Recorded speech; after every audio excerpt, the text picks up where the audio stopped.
Welcome to the highlights of match number 14 in the Hero CPL between the Jamaica Tallawahs and the Barbados Tridents. All the action coming from the Central Broward Regional Park in Lauderhill, Florida. Tallawahs won the toss and asked the Tridents to have first knock in a match that they were trying desperately, the Tallawahs, to regain some form, but Smith started very well with Hashim Amla. They were able to take runs off the consistent Imad Wasim. And then, most unfortunately, Dwayne Smith was run out to open the door for the Tallawahs, not able to turn and get back, and Ruffman Powell hitting the stumps.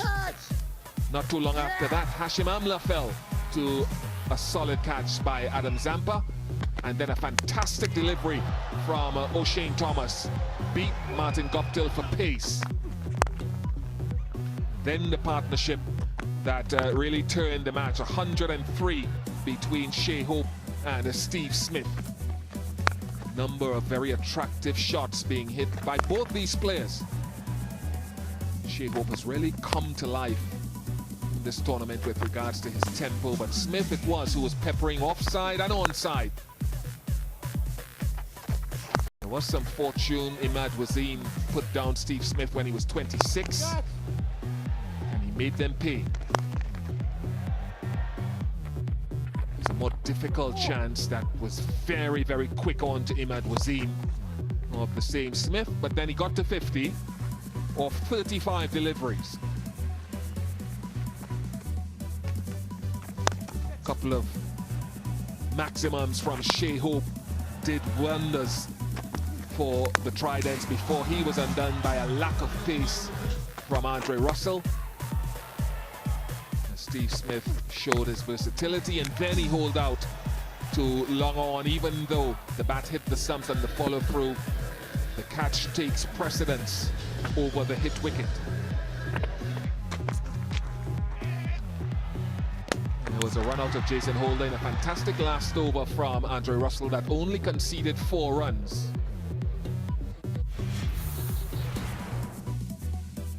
.63 to Smith, 43 to Shea Hope, meant that the Tridents finished on 156 for 6.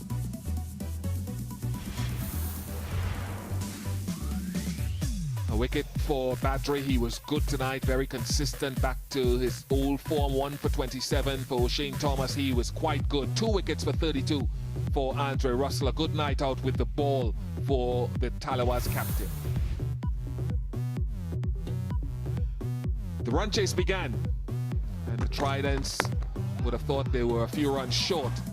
And so Charles and Phillips started beautifully, stroking the ball, striking the ball.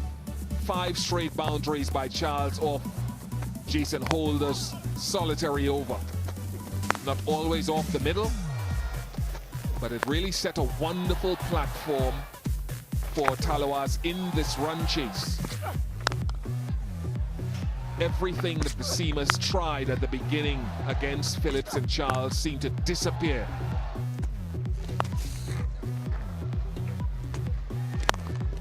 There was a difficult chance to Ashley Nurse. It came back very, very quickly. And a big 6 early in the spell from Steve Smith. But then Charles was shaken up by Wahab Riaz. And in the following over, Charles fell to Steve Smith. Surprising use of Smith as the leg spinner, and then he got Phillips. Took a little while for Sean George, the umpire, to make the decision. Kenar Lewis then failed to prosper. He was dropped by Raymond Reefer down the ground, then dropped by Raymond Reefer down at third man, and then by Ashley Nurse at mid-wicket. All to the tune of 17 runs before he was finally dismissed, caught behind. 6 and a 4 for Ross Taylor, but the boundaries were few and far between in the closing stages of the contest. As hard as they tried, they could not, this batting pair, get the tempo going, even though they had some fortune as Miller was dropped by Shehu. 4 to win off 2 balls. Miller backed away too much, and then Raymond Reefer got the ideal delivery in, full and almost very straight. And the Tridents stole one off the Tallawahs, who on this trip to Florida remain winless in 3 matches. Confirmation of how match number 14 turned out. The Tridents 156 for 6, the Tallawahs 154 for 3, and the Tridents winning by 2 runs. It meant that both teams stayed in the same positions in which they entered the game. The Tallawahs in 3rd place, 6 games played, 6 points. The Tridents 3 games played and 4 points.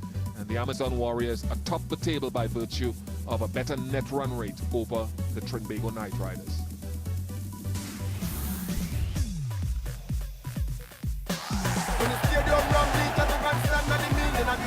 It's how we play.